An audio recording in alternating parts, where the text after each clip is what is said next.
Hi there, and welcome to another edition of Through a Therapist's Eyes. You have landed on the podcast where we talk about everything mental health and substance abuse.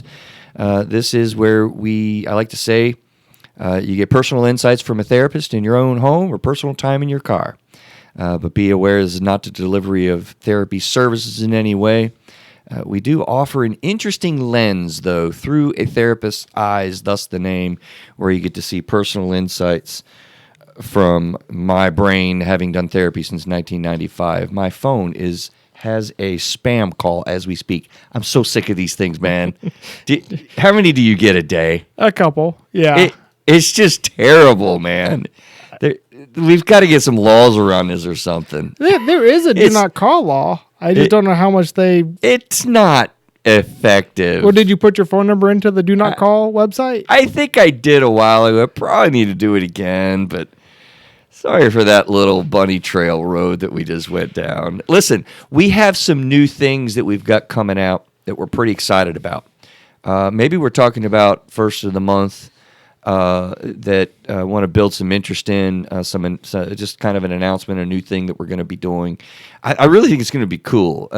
Maybe I'm going to give a hint that it has to do with phrases and quotes. Can I say that on air? I think so. I guess I just did. Yeah, you did.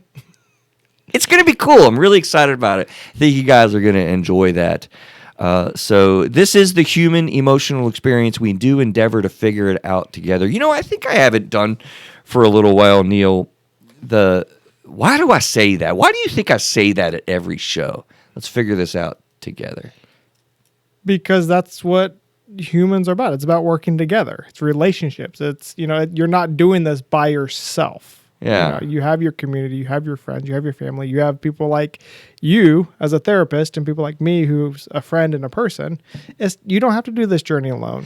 Well, it's a little bit more than that even. I'm glad to hear your response. And I want to add to that because I was talking to a client in my office about that. And I'm like, you'll have doctors or people in the media are afraid to say they don't know something. And truly, when it comes to a lot of what we're talking about, and we're going to be talking about narcissism today, and this topic fits in perfectly with that because there's a lot to figure out, and there's a lot that we don't really know. And so people that you go to that are professionals that purport, this is the hardcore answer, this is all there is to know. I had a physician assistant shadowing me that I was training all week in her rotation for mental health and substance abuse. And we talked about that. Like, medicine works best when you're working with the doctor. Like, there is no professional that can tell you exactly what's going on in your body or in your head or in your life. So I really practice the way of really working with you rather than like at you or for you or whatever. Like, there's a little bit more than meets the eye to like, let's figure this out together. There's a lot that I feel about that and operate about that. Does that sound surprising to you? Haven't been around for so long? I don't think I ever really took a time to explain that. No, you haven't, but I like that added piece to it. Because like I said, I had my idea behind it, but that makes a lot of sense. And, coming from, you're talking from mental health side, but, I'm even thinking about like exercise personal trainers. Personal trainer can't lift the weights for you. Oh, yeah. But they'll help you kind of progress as you go. And it's something that you still have to do it, but they'll still work with you. And I love the fact that you said that. I wish more people would say, I don't know. Right. Because a lot of people just come up with, there's this weird insecurity that's like they have to come up with an answer. Just say you don't know. Why do people get narcissistic personality disorder? Neil, I have no idea. I have no idea. And I don't think science does. I think that's something that we really, there's a little bit of a great mystery about that. And we'll talk about that kind of as well today. So awesome. Let's launch, man. Let's launch. So narcissism. I'm just gonna pull it, Neil. You're the co-host this week. We had Matt needed to step out, so you get the hot, cold question, right? The what is narcissism to you? It's a funny term, right? It's something that I have seen or felt society and culture talking a lot more about. You hear the term thrown around, narcissist and narcissism. And it's a weird psychological term. Probably should have did some history on it. It'd be curious to pop a Google search and see when this term kind of came out, because it's sort of an old psychological term, but one that we still use. I'd really, somebody out there that's listening and is home on the computer, hey, Casey, why don't you pop a Google search and pop your head in here and tell us what the history of when we first started using the word narcissistic or narcissist. You think she'll do it? Wouldn't that be crazy if she did? That'd be awesome. She might. She very well might. We're looking for comments from Casey. She's, by the way, if you're listening to us, she's a colleague of mine at Metrolina Psychotherapy Associates and also a co-host and whatnot. So, what's narcissism, Neil? What do you know about it or hear about it or think about it when you hear that term just in the world? Usually it goes back, that's another one of those negative terms with most people. It is a negative when term. Someone's called, Loaded. called narcissistic or loaded. It's definitely not in a good light.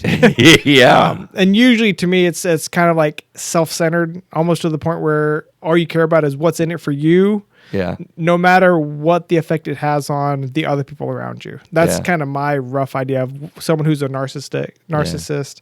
I think also going back to what you talked about with social media, that I think that's also the growth of the use of narcissism, is because it seems like social media is a very narcissistic tool or apparatus that really feeds on that. When people have that tendency, social media can really either elevate it or make it worse. Can we say that social media has elevated the experience of narcissism in society? I think so. That's I think you're right.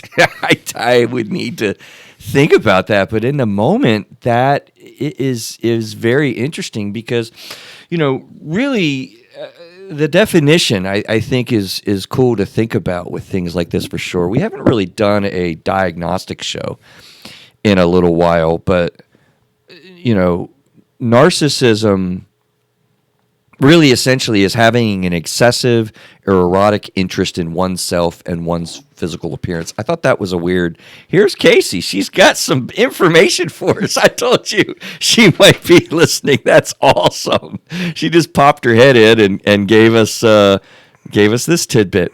Narcissistic personality disorder originated in ancient Greek mythology. Oh, yeah. In mythology, Narcissus, Narcissus, was a handsome and proud young man. Holy crap. Casey, you're awesome. Seeing his reflection on the water for the first time, he was so obsessed that he couldn't stop staring at his image. He stayed by the water until finally collapsed and died. This is ancient Greek mythology. Throughout history, various philosophers and thinkers have also explored the concept of excessive self-admiration. In the past, this idea was called arrogance, a state of extreme arrogance, and arrogance usually out of touch with reality. Dude, she's awesome. Well, how's that for service? Yeah. She was checking out the show and brought this to us. Yeah, ancient Greek mythology. I'm not, like I said, I'm not at all surprised because like I said, it's like an old term. It's one of these weird Freudian things that most of Freud's stuff we've kind of abandoned or progressed from, or, the stages of development and getting stuck in stuff. I mean, he had a lot of weird sort of Psych 101 concepts based around sexuality and, I don't know, different things. Freuderism and what else comes to mind, but this is one that has literally survived since ancient Grecian times. Isn't that interesting? Yeah, which goes back to before our show, you talked about how everyone might be a little narcissistic, which means it's part of human nature. And I could see that as something that the ancient Greeks, they saw that in people, so they developed that into a god. And so been a while. The human emotional experience, baby. I mean, there it is in a lot of ways. Yeah. And so back to what I was getting at there, narcissism. I mean, I think that's a weird definition I cited before. I really liked WebMD's thing. They kind of called it extreme self-involvement to the degree that it makes a person ignore the needs of those around them. True narcissists, they kind of feel they frequently basically just disregard, right, other people, the lack of empathy that people talk about. So, but in my mind, narcissism is, like we've well established, a weird term that really can be kind of synonymous with selfishness. Is there anybody listening that doesn't have a moment of selfishness? So we can say that you have a moment of narcissism.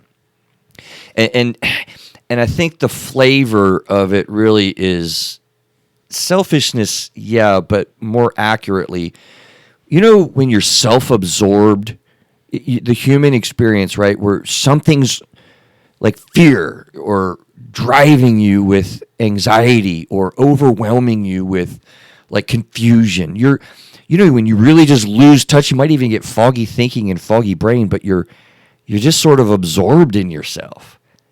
That's like the narcissism, because something emotional is really hot on you and you're not really able to conceptualize of a lot of other things.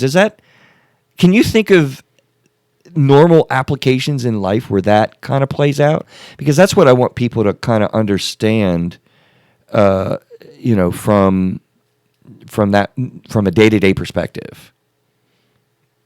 Yeah, I'm kind of thinking, in that case, when you have those moments where you're in a grocery store line or you're driving and someone cuts you off or something happens to you and you get so entrenched in that moment because you got affected by it. You can't get out. Right. And because, you hear those stories about they'll rant and go off for like 30 minutes about someone doing something that affects them or holding things back from them.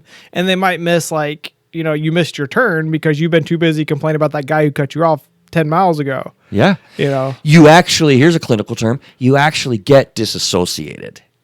Okay. And that's a funny term so I always use this example with disassociation. You're driving down the road and going to work. So you get in your car, you drive down the road. You get in your car, you drive down the road. Get in your car, drive down the road. But then Saturday you're going to the grocery store, but you get in the car and you drive down the road and you're like, oh, I didn't take the right turn to the grocery store. I've done that many times. You got to turn around. Take that wrong off ramp on 45. Yeah, that's disassociated state. So you actually get, in a narcissistic state, disassociated from reality. Like, that's what's happening. And it really is common. Now, we're going to have some listeners on this show that are dealing with a narcissist or dealing with narcissistic personality disorder, which is at times much more severe than what we normally experience. But I think that part of the theme throughout the show that I want to kind of get conveyed is that this is a continuum, like insecurities and fear and abandonment, engulfment we've talked about a lot. We're all on this continuum, okay?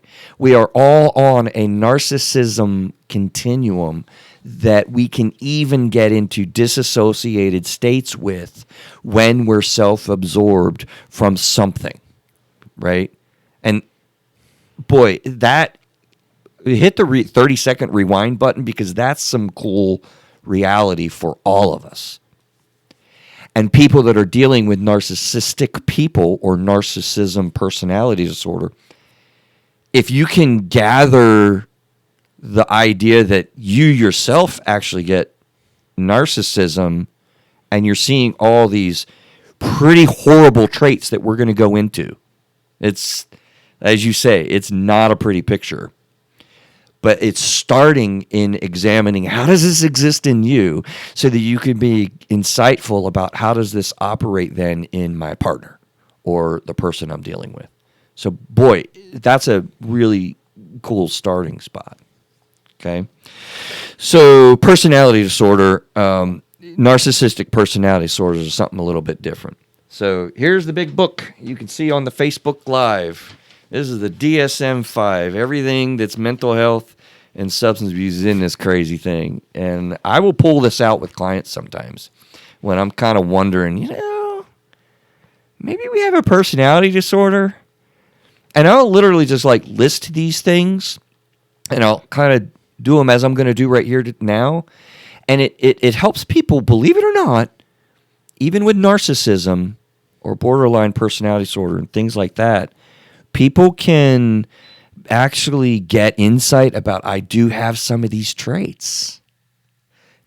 Does the disconnection of reading it's kind of like an objective viewpoint, like coming from a medical book? I think so. Kind of helps take out the emotion and like, oh, here's these traits. I think so. Because you're just thinking about these as we hit 1 through 8 or whatever it is, that like, well, that fits a little bit. Well, that one doesn't at all. Well, that one really does. I do that a lot, and I do that one a lot.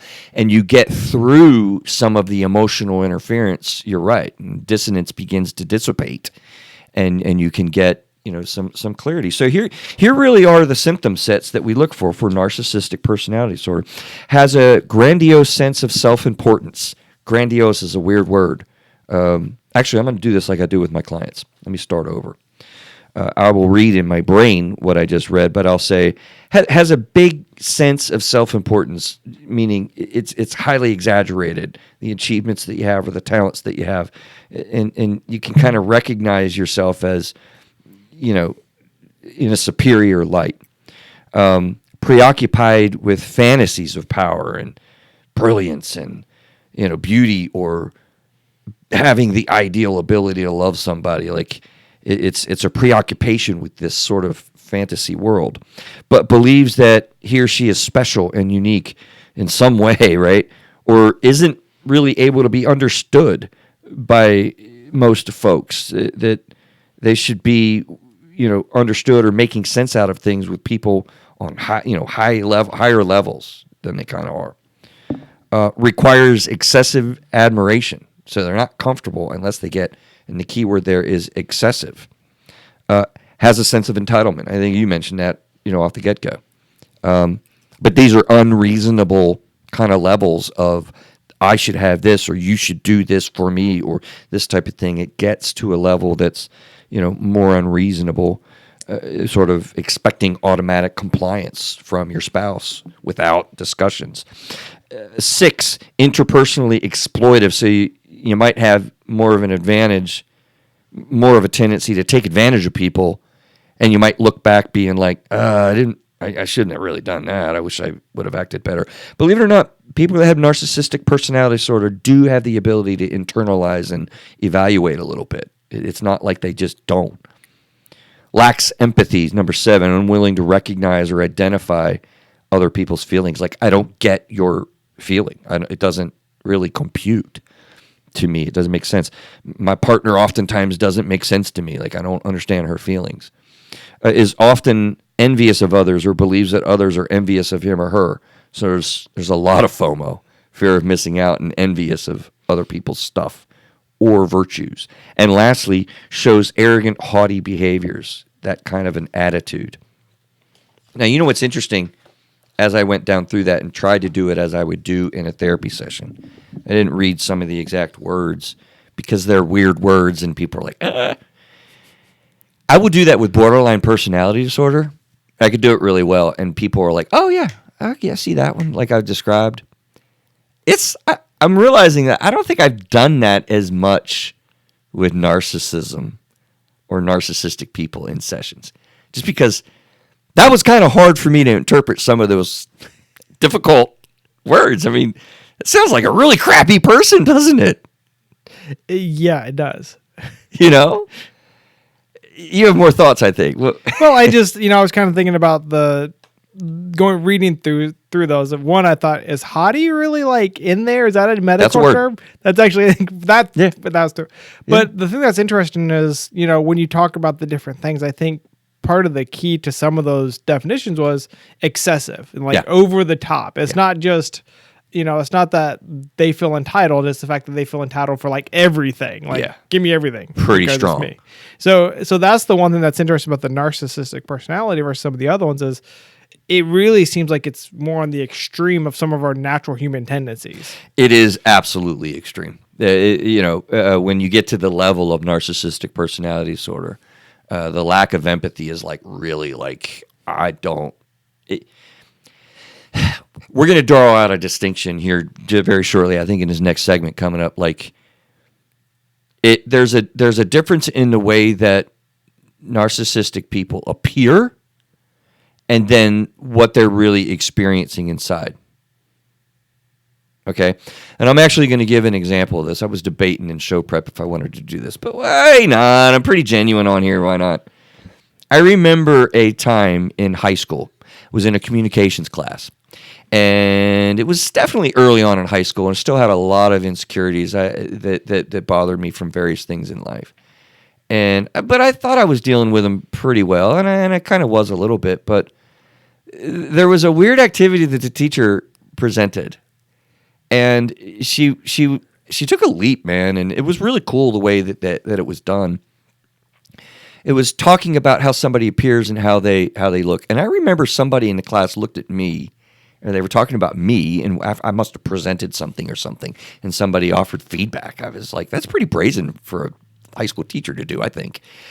But it hit on something because what the lady said was, well, Chris is a good guy. He's a cool guy. He's an average guy, but he thinks a lot of himself, And it was like, I don't know what that was all about because at the time I was pretty insecure. Not that I'm totally secure today by any means, trust me. But the point I'm trying to make is there was a little bit of a disconnect, like how teenagers are pretty brazen or whatever, right? Well, it didn't feel like it fit in what I was experiencing internally, like at all. That's my point. So when you look at a narcissist and you say, you lack empathy, you really have strong entitlements, you're really self-absorbed, because they come off really thick with this stuff. And inside, they're not feeling that way. They're really feeling something very, very disconnected from what they're coming off as. Yeah, like these are injured people inside. And like I said, people that are dealing with like a narcissistic spouse or something that's hot and heavy, even to the point of abuse where it's dangerous. And I'll make the point that you probably need to get out when violence is happening and stuff like that. It's weird to think that this person inside is all mushy and not well because they come off so nasty. But here's a tip. The nastier a person comes off as violent and vile and tough, internally, it's equally the opposite. How's that for a take? Does that make sense? The way I just drew that out? It's almost an overcompensation. It's a way overcompensation. Yeah. Which goes back to thinking about your comment in high school, you were, if you felt very insecure, the way you present yourself is overconfident, because you're trying to overcompensate for that, that lack. So you feel like you have to present it the other way. Mm-hmm. So yeah, that makes a lot of sense. That I could see that with those people that they damage others because they're so damaged on the inside, type of a relationship. They damage others because they're so damaged inside is a quote. That's a better quote than what I said. I don't think we want that anywhere in the quotes that we're gathering, but you see that on a coffee cup or something. But it is really true. When they are really, really nasty and you're seeing, it's because they are that damaged on the inside. And if we can develop that kind of an insight that that's what's going on, it doesn't mean it's going to be an easy road from there on out, but that certainly gives you a different perspective, and I think that's really true. Let's switch to a segment of what is life really like with this, okay? What is life really like to experience with this? And I want to take this from two angles on what it's like to be around somebody that's dealing with this level of narcissism and what it's like to experience that level of narcissism on the inside. Now, I'm going to try to draw a distinction from narcissistic personality disorder and narcissism. What I'm not going to talk much more at all today more about is the more universal experiences of having some narcissism. So we're talking about narcissistic traits and then narcissistic personality disorder in this show kind of moving forward. Narcissistic traits refers to narcissism. even though we just normalized a little bit of normal narcissism in all of us. So narcissistic traits and narcissistic personality disorder is what we're talking about now moving forward. So first of all, when you meet a narcissist and whatnot, the charm flows, man. They're charming, they're fun, they're funny, they're engaging. Like most personality disorders, like antisocial personality disorder, who is vehemently violent, you wouldn't know it. You wouldn't know it. In domestic violence, you hear these terms love bombs, right? You know what love bombing is? No. No. Love bombing is when sort of, again, there's that word, right? Excessive forms of affection. It's fun, man. Like, you love it. You get flowers at the office. You get, candy at your doorstep. Like, these are endearing, fun, sweet things that they will entice you into a relationship with. But it's kind of like, that's a bit much. Well, my question is, what's the motives behind it? To form a relationship, to express my affection for you. That's the motivation. It's a good question. But it's excessive because, man, you're really kind of cool, and I think you're really kind of cool, and I really, really need to show you how much I think you're really kind of cool because I would really love to get to know you better. But there's almost a desperation to it, right? It's almost there's an intensity level to it. Yeah. So that's really, I just want to make the point, they can build relationships. And here's where a little switches a little bit, especially like with those people that are very much geared towards meeting my need. My need for admiration, my need for affection, my need for, superiority, my need for you to agree with me, my need for you to validate that I'm right, right? They will kind of connect with people that are really readily agreeable, really readily caretaking, really readily, right? And there's a word that fits that type of person. Any idea what hot word that might be? Somebody who's pretty caring for somebody else and pretty giving and not really caring of themselves and really kind of focused on making you well, building you up. Is that the codependent or something like that? Or I don't know. That's on point. Oh, wow. On point. Codependent people are absolutely likely to get into these relationships. Hugely so. Yeah. And narcissists love it. Love it. Yeah. Eat it up. It feeds their ego. They get taken care of and again, in an excessive way when you're talking about narcissistic personality disorder. Oh, man, it is excessive. Yeah. Codependent people will pour into them and make their world well, and they love it. And when you stop doing it, now we got a big problem. The moment you don't agree with me, the moment you want something in return, the moment you want me to take care of you or empathize, now the ugly comes out. And boy, we're going to draw that picture in a second.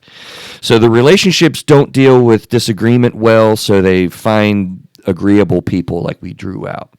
But then the stuff starts to turn, maybe slowly, but you really start seeing that sense of entitlement, that manipulative behavior, the need for admiration, the lack of empathy, and the arrogance. And these can really be just nasty. I mean, in a fight, man, they will just throw out names and curse at you and threaten you and gaslight you and just get pretty emotionally aggressive, and oh my God, it will wear you out even just to have a discussion because they dominate the conversation. There is no stop talking on their part. You can't get a word in edgewise. It's just when you're in the moment where a narcissistic personality person is just injured, they are just so nasty.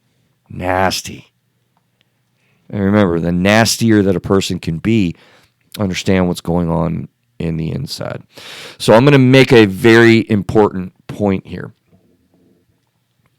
When you are living with narcissistic people, you really need to look out for abuse, particularly physical violence. And when you start seeing some of this nasty come out, you really need a pause. There's not a lot of situations when I'm doing marriage counseling and whatnot where I am ready and willing to really jump in and pop at somebody with directives or strong statements. But this does happen with narcissistic people and domestic violence abuse situations. So a long time ago, somebody in my career made the point, safety above all else. When things begin to be unsafe, especially physically, but emotionally as well, on an excessive level, I'm not talking about I don't feel safe because I have insecurities and all the, abandonment and engulfment people can have some serious marital throwdowns, and they can throw curse words, and they can get nasty. So I'm not talking about that. But the gaslighting and the excessive manipulation and then violence is just like not okay. Did I draw that out well? Did that make sense? Because you have to look out for abuse, particularly domestic violence, and don't be alone, get a plan to get out almost. Yeah. Yeah, I think that's the key is having a plan that you can follow because, like you said, in a relationship, there's ups and downs. There's going to be heated arguments. But when it's a constant, when one side always has to walk on eggshells, one side is always the aggressor, one side is, it's a continual almost 24/7, it becomes a bigger problem. And, like you said, get a plan to get out. Get people involved, create a plan, and follow it. And I think that's the hardest part, I think, for a lot of relationships, I think, especially with abusive, is the fact that a bad thing happens, the person who's affected by it, like, I'm done, I'm out. But then the next day or a couple hours later, they go back. They don't have that support to say, hey, this happened again. Let's go to the safe house. Come to my house. Let's go over here, do this. Let's get you safe, and then we can deal with it. Or let's call these organizations. There's a lot of organizations that help there absolutely are. People that are abused. And I'm specifically not saying a gender because it does go both ways. Good point. We haven't talked about gender yet at all. So women can have narcissistic personality disorder. Mm-hmm. They can. It is thought to be the dude always, and that is not the case. Might look a little different, but I don't know that it really does.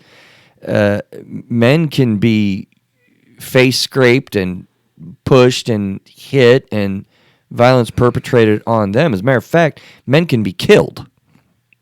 Right? Yeah. Men can be killed, shot, stabbed, all sorts of things do happen.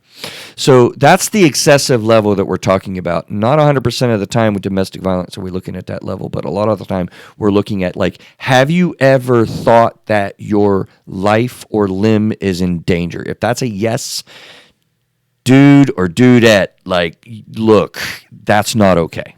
Yeah, and if it's continual, and if it's not just a one-off or one of those things where it's just really, really not okay. Yeah. I mean, that's that thing, like I said, heated argument, something accidentally happened, one thing, but when it happens every week. Yeah. When you literally or can't once a month, talk, or the domestic violence cycle that we've talked about on a show with MJ Vess. Look it up, type domestic violence. We have that as resources that we've covered. Yeah, it's a cycle. Might be a couple times a year in the early part of your relationship, but if you question your life or limb more than once, like, that's really, really, again, not okay. Yeah. I don't care if it was 3 years ago and this is the second time I felt this way. That's really, really not okay. Yeah. So yeah, it looks bad. Explosive arguments, gaslighting, silent treatment is another thing. Right? Narcissists will just perpetrate you into silence. Manipulation, false accusations, insults, threats, and of course the violence we've talked about. It's what it's like living with this, man. It's tough. It's tough to look at. But what about inside the person? Let's switch gears a little bit. These are terrible feelings of inadequacy. He's strong. And this is my own sort of brainstorm on this, by the way. Because I didn't cite, early on up until now, I've kind of been looking at, we've got a link on WebMD that I thought did a pretty good show. Oh, man, dadgummit. Also, I forgot to email you, Neil. I had a friend of mine emailed me the the genesis of the show, actually, last week, a friend emailed me a podcast that covers exclusively narcissism. And I checked the show out. It was really good. He's on point with a lot of the things he's talking about. And that's all he talks about. So that is going to be a great resource for you to dig in with information about this. So please do not let me leave this office, Neil, without giving you that link to his podcast. It'll be on the website if I get it from you. So to be inside this person, strong doubt that they're even lovable. Really, like, very little confidence. They really feel like people just don't care about them. And they're lost. You know, they might even feel, boy, and they way overcompensate for this, but they may even feel the worst type of pain that a person can feel. And I'm not going to draw this out. I'm going to go to it pretty quickly because it'll take too long if I give you the long version. At a conference, I learned a lady asking the question, what's the most painful thing you can experience?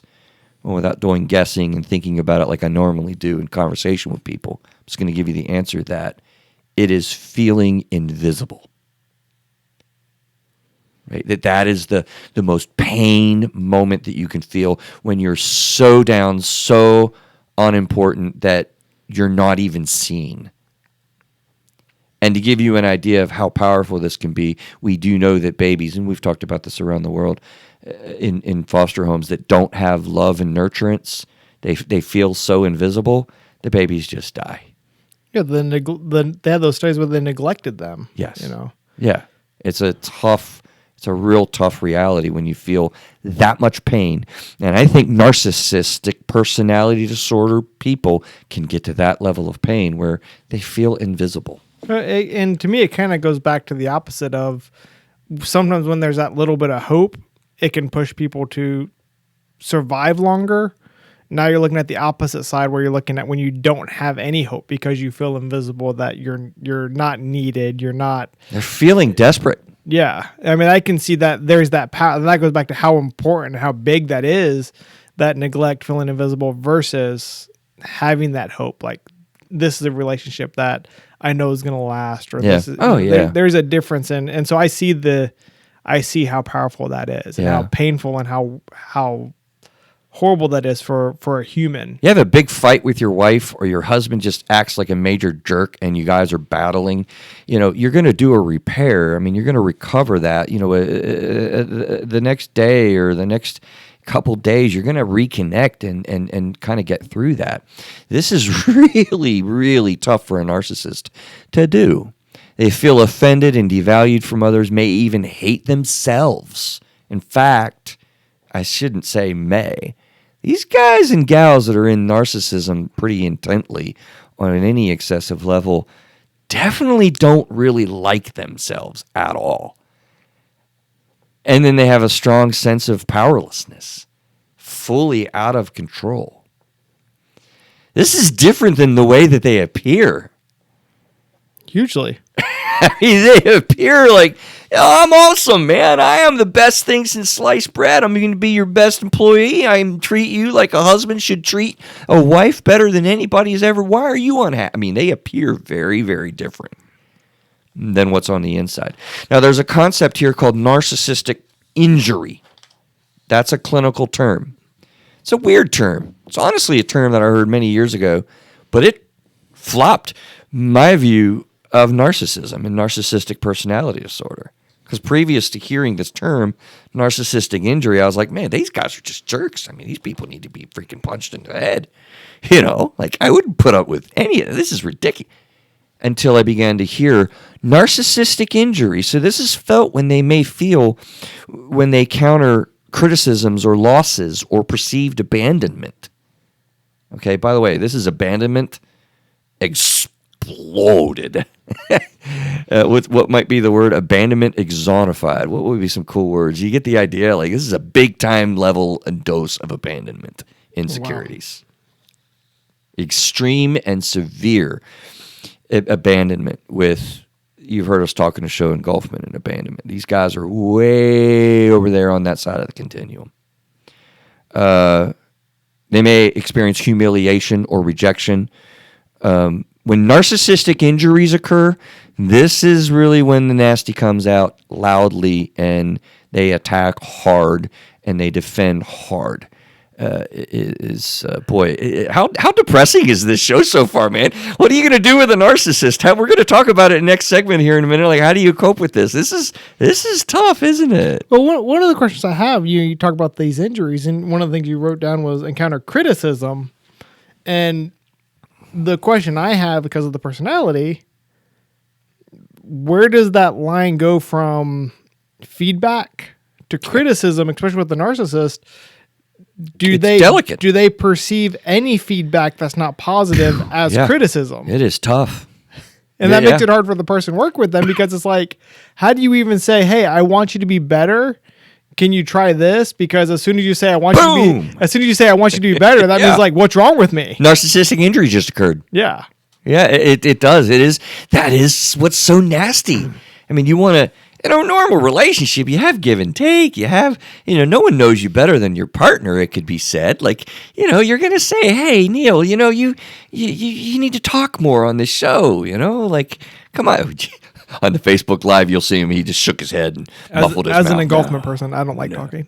As an engulfment person, I don't like talking, he says. But if I gave you that feedback, you'd be like, oh, that stings, maybe. You don't like that. But then it's like, okay, well, maybe I'll talk more. Or no, Chris has lost his mind. I'm talking plenty enough. And you kind of go along with it. If I said that to a narcissist, dude. Their world is shattered. And they're going to let me know why I am wrong. Yeah. And you got to be really, really careful with feedback and discussions. I mean, again, in a marriage, can you imagine how month to month and year to year that it's so bewildering for a person who's married to this. It's a tough spot to be in when you start thinking about it. So here's a quick little segment. I started this off on the show, or maybe I said it on the Facebook Live. What do you think causes narcissism, Neil? I mean, I think... Oh, come on, don't think hard. I already said. Well... We have no idea. Well, in my head, I'm breaking down trying to figure out the logic. We have no idea. Well, like I said, I think in anything you have your genetic dispositions and how you perceive things, but what is that one trigger? What is that one thing? What is that one neurological thing that causes it? Yeah, we have no clue. All we know is some people are predispositioned to be more narcissistic because of how they perceive things, and sometimes it is the environment. They were neglected as a kid, or they were abused, and so there's no set answer. Yeah. I mean, there isn't. I mean, so I'll tell you my clear clinical lean first, and then I'll tell you a theory that I have, and then I'm going to point you to a couple of cool studies. My clear clinical lean revolves around the ideas of a tale of two tapes. I've said that on the show before. So it's an overview of mental health. On the one side here, you've got biological realities, genetic predisposition. That's why we always ask about that. On the other side, you have social and emotional realities, life experiences, life relationships, daily stress, and the grind. And these two things really combine together dynamically to create what it is that a person is experiencing or displaying. So my very clear clinical lean is that it's definitely much more on the social and emotional side. Maybe I shouldn't say much more, but it's definitely on the social and emotional side with this. The neglect, the family, the experiences, the trauma, when you diagnose narcissistic personality disorder and you're working with this in therapy, which by the way, I do have narcissistic personality people in therapy working on this. Okay, that happens. What's the trigger for that? For someone to come in and say... Probably a loss of a relationship. So a lot of the times. But various reasons. I might just begin to diagnose it. They might come in for something else and find out. Substance abuse problem, or it could be anything. And then I identify it. But my immediate answer, is probably a loss of a relationship. They've lost something that made them feel good. Yeah. Yeah. That's a great way to put it. Yeah. And they're like, what am I going to do? And they'll bounce into therapy or whatnot. So my theory, this is just Chris Gazdik's brain going in different directions, trying to figure stuff out over the years since 1995. Okay? I said this with borderline personality disorder, and I'm going to say it here because with all of the personality disorders, you've probably heard of them. We've got antisocial personality disorder and borderline personality disorder, narcissistic personality disorder. There's weird things called schizoid personality disorder and schizotypal personality disorder. But you've heard of maybe dependent personality disorder, right? These personality disorders are weirder than depression and bipolar and whatever. Like we get a lot of what's going on with neurotransmitter setups and medications that can treat these things. And I mean, we've got some pretty good understanding of what's going on with a lot of things in mental health at this point. Personality disorders, not at all. And I believe that it has a lot to do with hormonal imbalances and irregularities. I really do. And I don't think there's much out there about how hormones are a part of our mental health picture because we don't know much about all these crazy things in hormone systems. Endocrinologists might disagree with me, but I would love to have you on the show if you're listening to this and you want to talk about hormones because that would be the fantasticest show ever. Can I say that? Have you ever heard of the word fantasticus? I'm pretty sure I have, but not. You could not. You'd be surprised what we say in our house.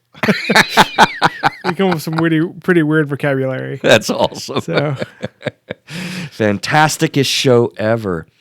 There were some really pretty cool articles that I did come across. NCBI did one, and both of these links will be on the show notes. The title was A Behavioral Genetics Study of Interpersonal and Intrapersonal Dimensions of Narcissism. That's interesting. A genetic study of these interpersonal and interpersonal dimensions. I didn't read the article. It's way too oh God. Yeah, I want that researcher to explain what that crap says. But if you really want to get into this, this is a bona fide study. Oh, nice. It looked cool. I'm intrigued by that. Yeah, and also this next one was really even cooler in my mind. It came from Science Direct. The title is Gray Matter Abnormalities in Patients with Narcissistic Personality Disorder. Now, gray matter is the right and left hemisphere of the brain. It's that matter in between those hemispheres.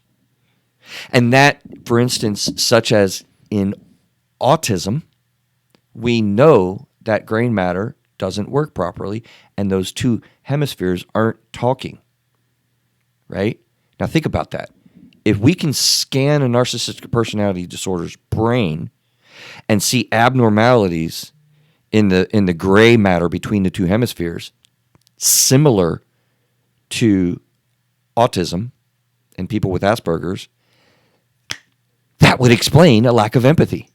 That would explain an emotional incongruence with what you're saying and the selfishness that's there because you just might not biologically get the brain signals to understand the normal emotional interaction. Right? So that would be a genetic problem then. Yeah. A genetic source. Also, nothing to do with hormones. To blow my own theory up. Yeah. Right? But then again, as we've seen, it could go with the way humans grow and develop. One thing could lead to the other. Once, like I said, hormones, we don't know what they're doing to us.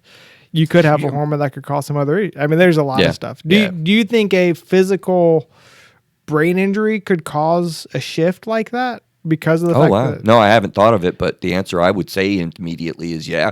We know that traumatic brain injuries are related to bipolar, for instance, for sure. But that would maybe have to be a specific brain injury with gray matter, which you'd also be probably damaging hemispheres as well, left or right. That's higher pay scale than I can bring in. Way more than me too, brother. That's for sure. Okay, let's get on to how do you cope with this, man? A segment of that, right? How do you cope with this? It is a little bit of a bleak picture in how do you cope with this. I can tell you that I have had marital sessions where narcissism is a part of the marital session, and we are working through this. Okay, so I am a guy of I don't know about eternal, but I am a guy of, somewhat eternal hope in people and a process of getting well and dealing with things. Like I just believe that. I believe that people can heal and get well, even with some of these pretty intense stuff.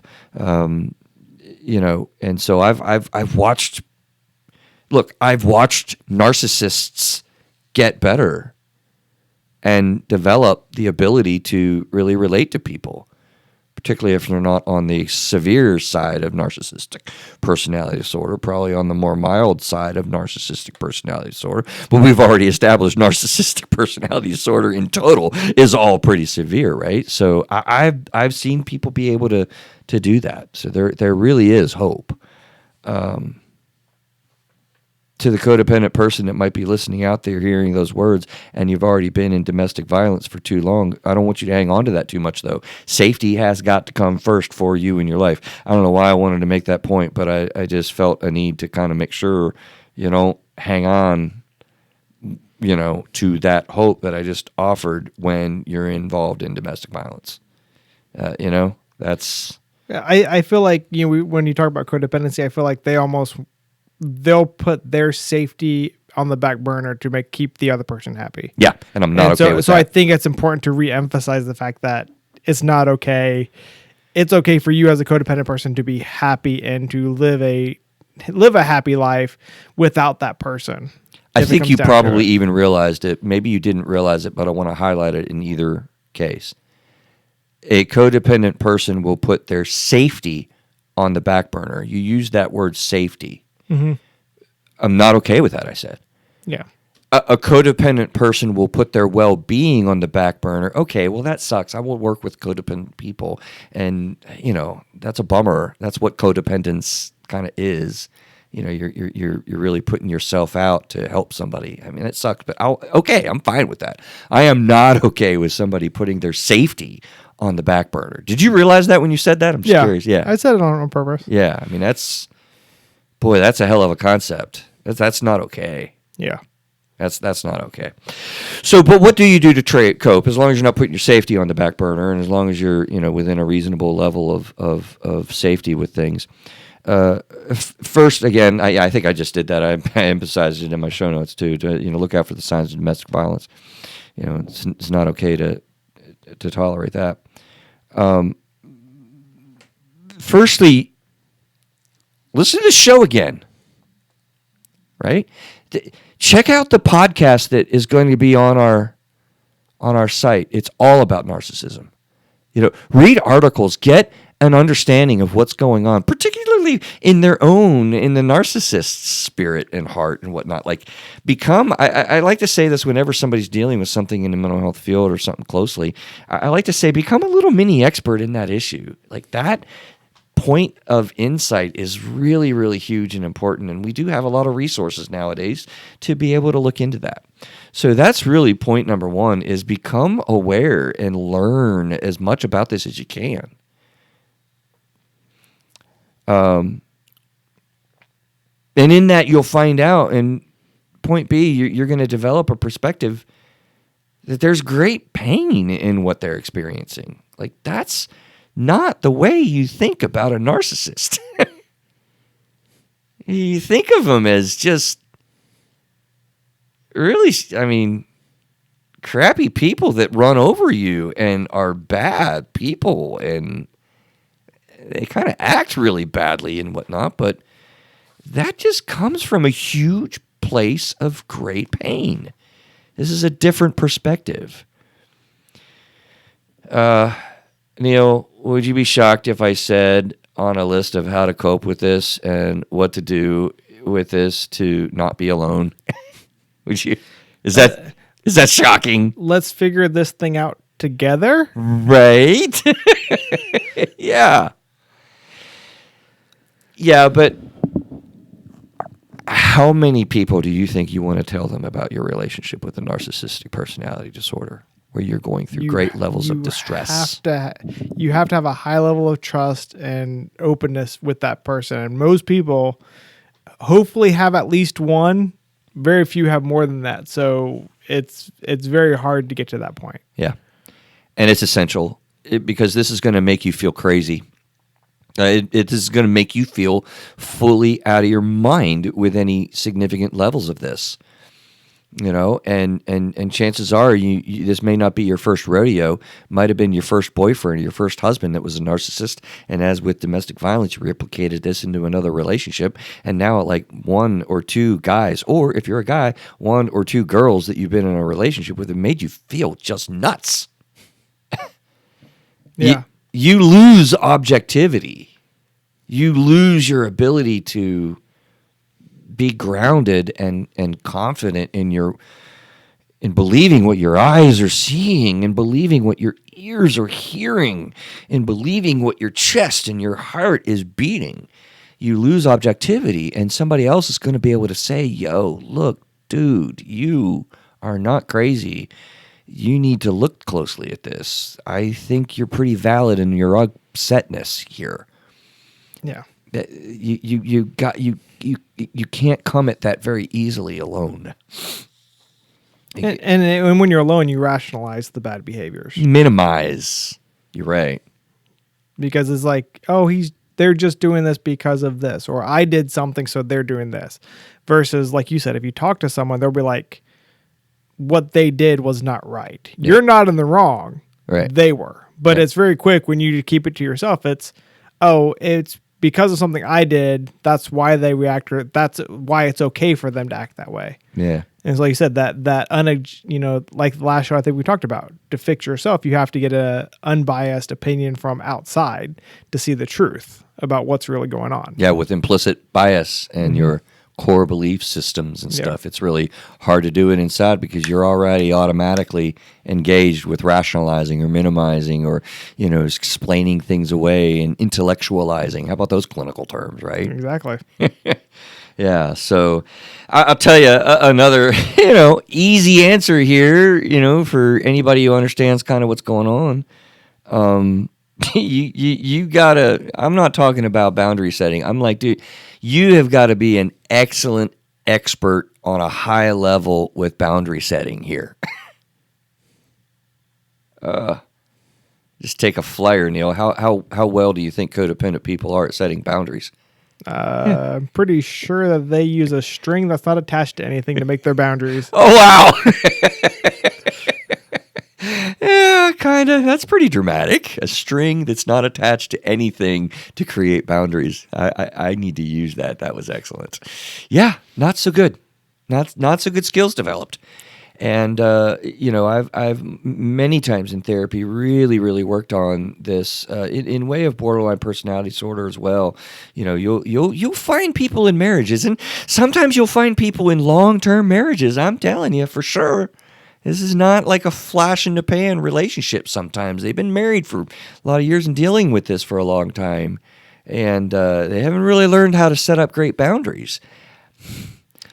So my question is, with how a narcissistic person handles things, do you see boundaries are effective because you're clearly stating, it goes back to that an outside example, like if you do this, then this happens, or you can't do this because I don't want you to, like clearly stated it where it takes the emotions out of it. Is that a benefit for narcissists? And even if they cross the boundary, even if they cross that boundary and you give them that negative consequence to cross that boundary, does it make it less hurtful because it was clearly stated that if you do X, Y is going to happen, or if you do X, Y is not going to happen? Does that help minimize the emotional impact? Yeah.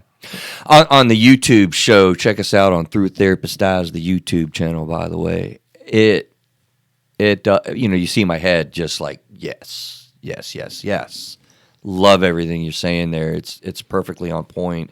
Because you got to remember, when you throw the emotion in there, you're more likely to trigger a very much more deep narcissistic injury. You're probably already going to sustain a little bit of an injury anyway, just because you're giving feedback like we were saying earlier and whatnot. But when you take the emotion out of it and you line up with a boundary that you've already set, you might even been able to agree together with the boundary, believe it or not. I said that. A person can set a boundary with the narcissistic person and have an agreement. And then later on, when that agreement inevitably fails and they go across the boundary, this is I don't know, all sorts of things. Clean this room, or don't ask me to get off the phone, or all sorts of things, right? Boundaries can be. And you take the emotion out of it, you're much more likely to be able to return, even given that an injury may even have occurred, to the agreement that we had. So, yeah, I love it. Take the emotion out of boundary setting. We did a show as well on episode 152. The title was Being an Open Book or a Private Person. As I recall, I don't even know if you were around yet, Neil. I think you probably were. No, you definitely were. You remember the show Being an Open Book or a Private Person? Yeah. Yeah. And I don't really remember our conversation, I'm not going to lie. But if I think about the way I think I would go about that show, the title, Being an Open Book or a Private Person, is kind of extremes. I think we probably did talk a lot about, how do you set boundaries? You wouldn't happen to recall, do you? It's like 30 shows ago, 50. Yeah, 40 I mean shows ago. that was one of the biggest things about it was either way your personality went, whether you're wide open and just emotional vomiting on people, or you're so reserved you don't even talk to anyone. There's still a matter of boundaries, because if you're too much into someone, you don't have boundaries. You don't respect their boundaries, and then also if you're too reserved, maybe you there. Yeah, we talked a lot about the boundaries and how to set them. Yeah, how to set them depending on your personalities and all that stuff. So yeah, we definitely covered that in that episode. So I thought so. So if you're having issues, episode 152. It really is a good one to look at. How do you set boundaries? I mean, dude, and like I said, you got to become a little bit of an expert on this one here, because you're dealing with a pretty good boundary pusher. Self-care, self-care, self-care. It is the cornerstone of mental health. You've got to take care of yourself and build yourself up. It is a must to build your self-esteem. This will make you crazy, like I said, and your self-esteem will take hit after hit after hit. I mean, you are told you're wrong all the time, and you'll begin to believe I'm really wrong, and I can't make sense out of stuff. You'll believe crazy stuff like that about yourself, and it's just not true. Do you see, if someone's in a relationship with a narcissistic person, that if they get out of it, that they tend to be the other side in the next relationship, possibly because of the damage that was done on the self-esteem? The other side? What do you mean? They become the narcissist. No, I don't think so. Okay. Is my initial thought. But an overcompensation. Yeah, I guess I could see that a little bit, but so narcissistic personality disorder, narcissistic traits, and then we have narcissism. Their narcissism probably is going to be a little bit more to your point, but I don't think they're even going to go so far as to develop narcissistic traits on a more involved level. But that's a really interesting question. Well, and the thing is, if they do get run over so much, it might be good for them to develop some narcissism. Yeah, so they can learn to stand their ground better. Right. Absolutely. I think that's on point as well. Another good thought is avoiding direct confrontation. We've talked about that a little bit, but when you're doing boundary work, that's done really well in small doses. It's done really well in very few words.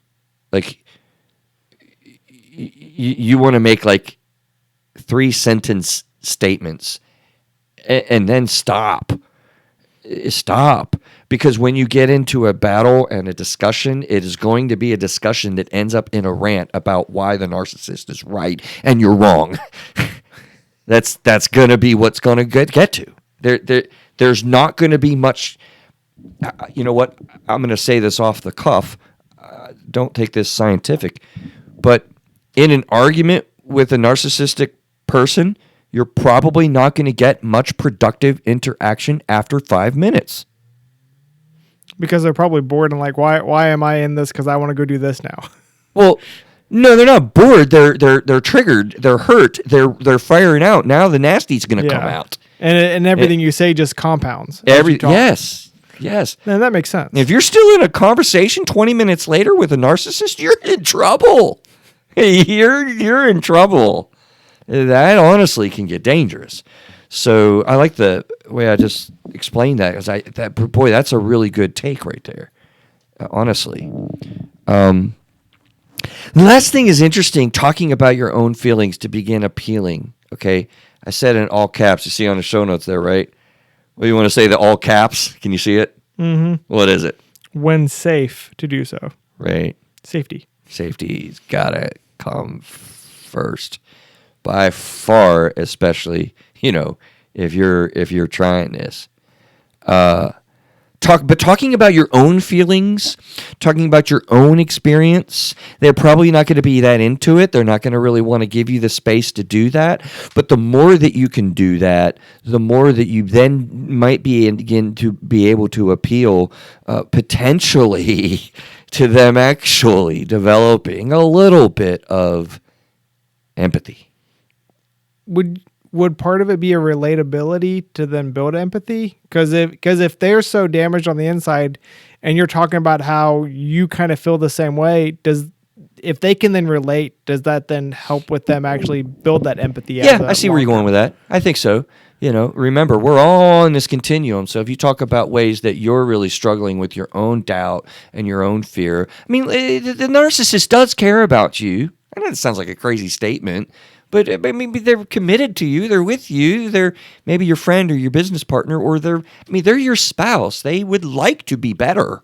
Believe that or not, they really, really would on the inside. It just doesn't show it. So if you're showing your doubts and fears, it does lend an opportunity for them to develop a little bit of empathy in a way that they're kind of caught off guard. Oh, so you think I'm awesome and I'm right, and you doubt yourself. Let me empathize with that. So you really struggled yesterday. I didn't know that. Okay, now you just got somewhere, and that's a huge moment, but only when safe to do so. It goes back to the thing where if they're even kill, you bring it up, and then you kind of let it lie there, and you don't elaborate too much, because then you go back to the previous point of 5 minutes. Yeah.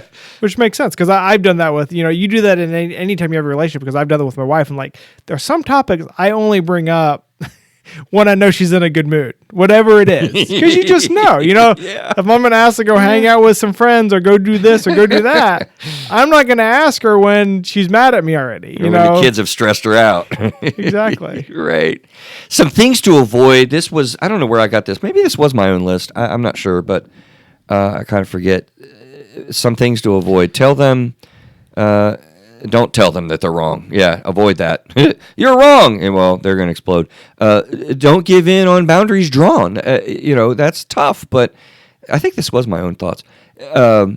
You really got to avoid your own emotions and calling them names or joining in on the blow-ups or citing their bad characteristics, like, hey, you're a liar, or assassinate some character trait that they have. Well, you're always selfish when you think about when we're going out to eat. Whatever. You want to avoid really returning fire. It won't go well. Get strongly defensive. You want to avoid defensiveness. We should actually maybe do a whole show on defensiveness. I don't think people really understand that, but and then don't tell them directly that they're wrong or how they could do something better. It sounds a little common sense, but dude, I'm telling you, when you're in a battle or you're in a discussion, you're in a fight, you're going to do those things. That's just almost comes naturally. Well, and the fact if a narcissist is wearing you down, yeah. You want to return fire, like you've said before. When they're peppering you with BB guns and is wearing you down, you want to go back with a shotgun because you've held up all that ammunition. It's going to blow eventually. Yeah. So. And since we're talking about a very domestic violence sensitive topic and whatever, I'm going to say when he's talking about BB guns and shotguns, these are metaphors.